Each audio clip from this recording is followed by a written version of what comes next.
The man had only just taken off his shirt when the criminal who once held 6 straight victories turned pale with fear. Ignoring everyone who tried to stop him, he ran from the ring. Dalton did not even need to fight. He still took the prize money for the night. Yet, he felt no joy. Memories of the past rushed back. His name was Dalton.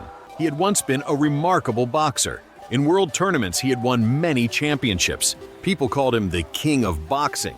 But back then, he was young and reckless. In one fight, his opponent taunted him. Rage exploded inside him.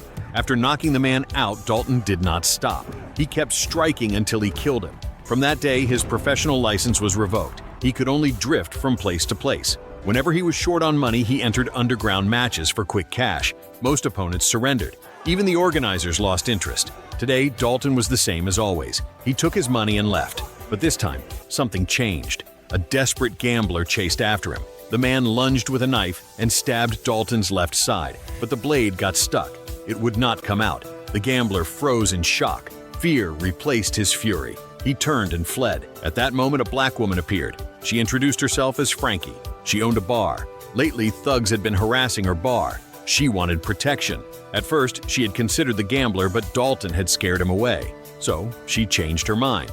She offered Dalton the job of head of security. The pay was $20,000 a month plus free drinks. It was a tempting offer, but Dalton showed no interest. Frankie could not understand his indifference. He drove only an old Chevrolet. He scraped by fighting underground bouts for small winnings. Yet, he dismissed the money. Before they parted, Dalton politely accepted Frankie's card. He thought he would never use it. On his way home, he stopped at a railroad crossing. He decided to test fate again. A train roared toward him.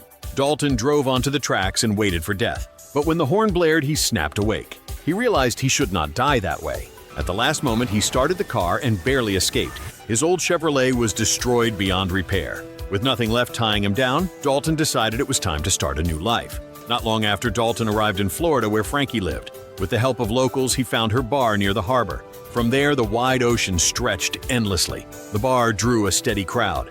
At first sight, Dalton liked the place. The people were warm and strong-willed. They left a deep impression on him. All day, small-time thugs came to cause trouble. But they were not serious. Ordinary guards could handle them.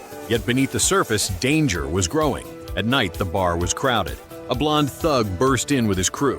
Without warning, he began wrecking the place. Many customers fled in fear. He even harassed the staff. Frankie gave Dalton a glance, and he understood. This was the man he had to deal with. Dalton stepped forward. The blonde thug mocked him and flexed his muscles. Dalton kept that half smile. Then he turned his back and walked away. The thug thought Dalton was scared, but the men saw Dalton heading for their motorcycles. Fear hit them.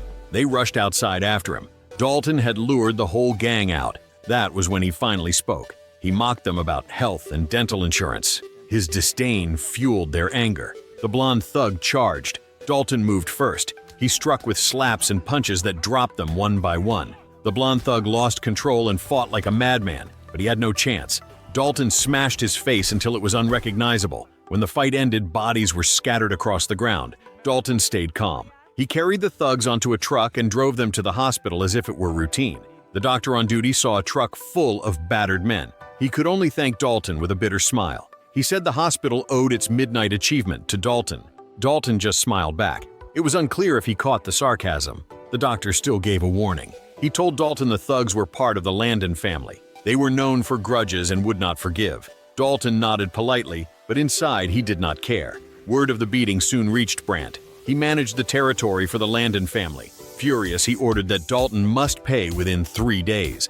Dalton had no idea yet that he was their target. He was still surrounded by praise from townspeople. They saw him as a hero, but Dalton never cared about fame. What troubled him was why Frankie had provoked the Landons. When he asked, he learned the truth. Brant wanted to buy her land to build an entertainment complex. In reality, it was a cover for gambling, drugs, and crime. Frankie refused to sell, so they sent thugs to harass her. Dalton listened in silence. He made his choice. He would protect the bar. Frankie arranged a place for Dalton to stay. It was an old yacht anchored near the harbor. On the day he moved in, a kind old neighbor warned him about the broken cross hanging nearby. Dalton nodded and let it pass. He quickly blended into the peaceful scenery. The following days were calm as he had hoped. The townspeople were friendly and warm. Dalton also grew closer to a woman named Ellie, who was a doctor. Affection soon formed between them, but peace never lasted long. One night as Dalton walked home, a truck rushed straight at him. He dodged but still got hit and fell into the ground. Before he could recover, the truck came again, trying to crush him. Dalton was thrown onto the bed of the truck. It rammed through the guardrail toward the river. The two men inside jumped out and left the truck to plunge down. Dalton sensed danger. He leapt into the water and swam to shore. He escaped death once again.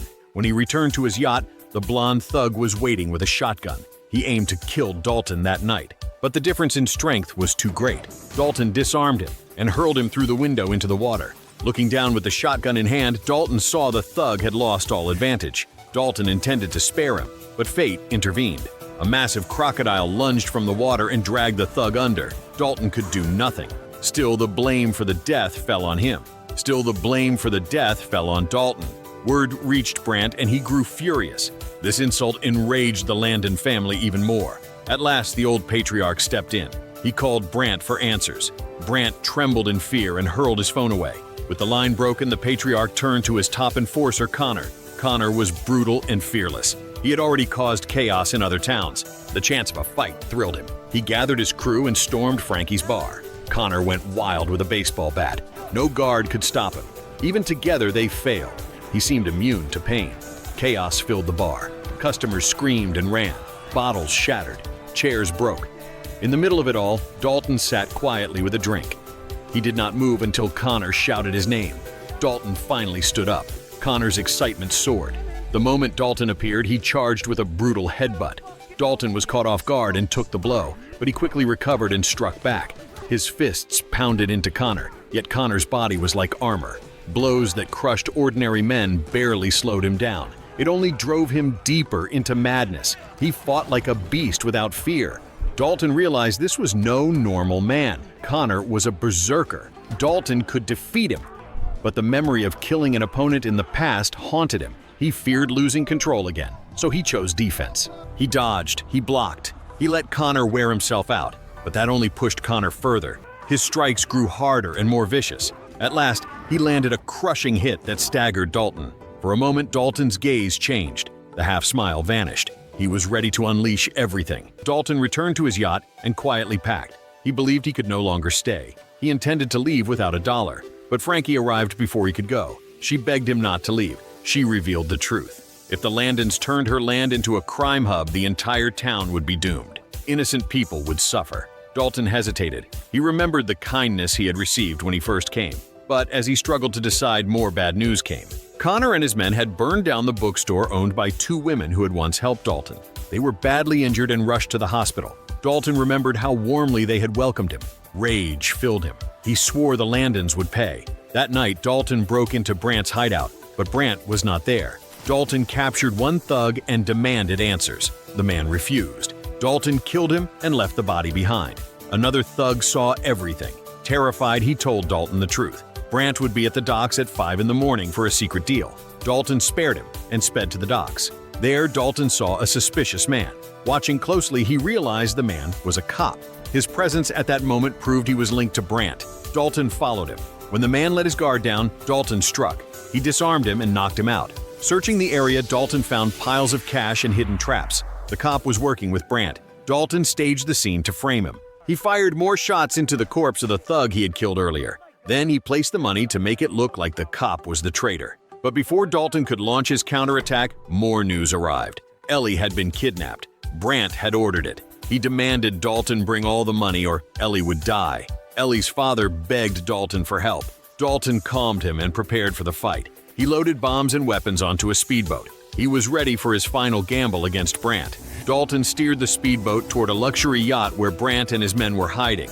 The moment he appeared, Brant demanded the money. Dalton stood calm and said he had not brought a single dollar. Brant exploded with rage. He threatened to kill both Dalton and Ellie. At the height of tension, Connor arrived on another boat. Dalton knew Connor was too dangerous. He decided to strike first. He triggered a bomb he had planted earlier. The yacht shook violently as seawater poured in. Brant and his men panicked. Dalton seized the chance. He beat Brant down and searched frantically for Ellie. He moved through every cabin until he found her locked inside. Water was rising fast. He smashed the door and pulled her free. They reached the surface and spotted a small boat.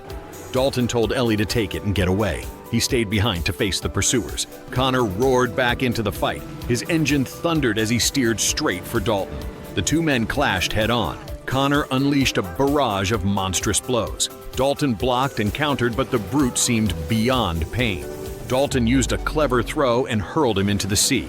He quickly steered the boat toward Ellie, but Brandt had already seized her and dragged her onto a motor launch. Dalton leapt aboard. A three-way battle erupted on deck. Ellie grabbed the wheel and swerved the boat toward the shore. Dalton overpowered Brandt and pulled Ellie to safety. They dove into the water as the launch crashed against the rocks. Brandt was hurled onto the ground. Dalton considered sparing him, but Brandt kept fighting. Dalton struck him down completely. Just as he thought it was over, Connor returned again. He rammed a truck through a wall, sending Dalton flying. Connor stormed out, ready for the final round. The last battle began. Connor charged like a rabid beast. Dalton was already wounded and exhausted. He started losing ground. But when Connor slipped, Dalton seized his chance. He climbed onto his back and locked his arm around his throat. Connor's face turned purple. He staggered, but with one last burst, he stabbed Dalton's old wound with a wooden stake. Pain forced Dalton to release him. Connor laughed in triumph. He lifted another weapon to finish him. Then Brandt, who was half alive, tried to order Connor to kill Dalton quickly.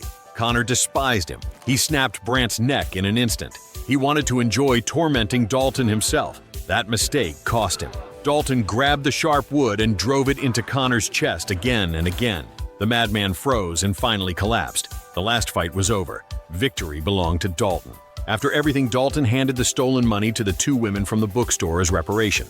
Then he left the town quietly. He was like every lone hero in action tales. The story ended there. This version was titled Roadhouse 2024. It premiered in March this year. It was a remake of the 1989 classic with many changes. This time, Jake Gyllenhaal and Conor McGregor faced off. The fight scenes were explosive and thrilling. The story was simple, but the energy and action excited the audience. The Florida setting gave the film its own style. A touch of humor was added to ease the tension. It was pure entertainment worth watching in your free time. Roadhouse 2024 was not only an action movie, it was the journey of rebirth for Dalton. It showed a man ruined by his past still trying to rise again.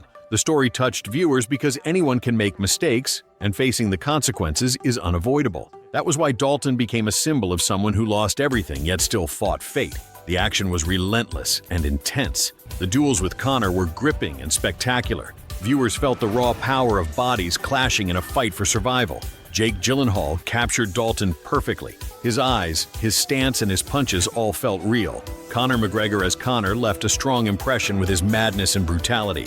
Their clash left the audience breathless. The script was still simple. The plot was predictable and familiar to American action films, but that simplicity allowed the movie to focus on its strongest point, which was action and explosive energy.